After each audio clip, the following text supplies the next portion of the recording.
On the corner of 35th Avenue and 19th Street in Westport Park, living back at my late grandmother Hattie's house. Sitting in the very same place that taught me how to persevere through anything, showing me how putting in years of hard work could truly pay off. But equally the same place that taught me how in the blink of an eye you could lose it all, facing 24 of the darkest hours I was arguing, I had to face life just after losing it all. I remember like it was just yesterday.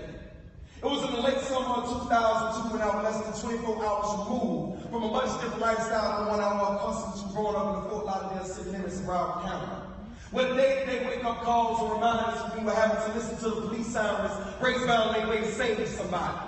On their way to investigate another lifeless body and surprisingly discarded in my beautiful coastline city by somebody.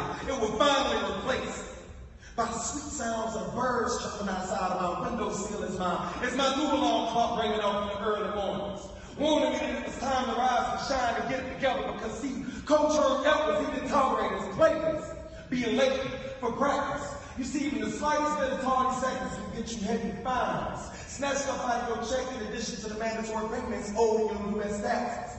Even though I could afford the hundreds of Washingtons, lost stuff out of my check, Lord knows I didn't want any of that. Man, I remember those good old days short-lived when I used to be a Chicago Bear and New York Jet. What I'm more proud was due to the more money lifestyle and notorious big he so artistically spoke about on that classic Life After Death album, much more preferred than allowed. Stressing like an honorable soldier who mistakenly dishonored the discharge after serving his and or her country for so many years of battle. I sacrificed over 15 years of my life just so my family can have a better life by successfully making it up out of my neighborhood confines alive and accepting that full scholarship pride to become a Mike Griffin of the Missouri Western State College and University.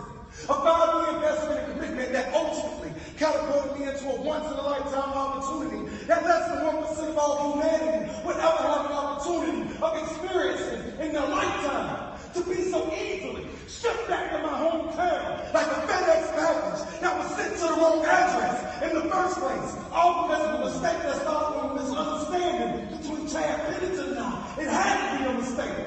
They had me sitting back in my late grandmother Hattie's living room like a real Tom Hanks castaway on the verge of being broken to the point where hopes don't have a chance of being rescued from misery's company, bringing on someone or somebody to save me. Just like the NBA did for Derrick Rose when they described in that powerful Powerade commercial with that powerful two-part narration playing in the background that described everybody in this room to across the globe and it said that we are all just a kid from somewhere. Well, one way or another discovered that Winston Churchill, he was absolutely right when he said that success is not final. Failure is not fatal. It is the courage that counts to keep going. Like when Michael Jordan was coming from his team when he was 16, but he kept going. When Oprah Winfrey, she was talking about so many folks, she never made it into TV, but she kept going. But it's one incredible story about this Fort Lauderdale kid I know who's incredible one with a pink skin came to an abrupt end. It's amazing what happened to him when he chose to pick his pen and pad back up. He put that pen down in that poetry. Regardless of how adversity crumbles your life story, you never give up on the rest of your life. You keep going, and you watch what happens when you keep going. Keep going.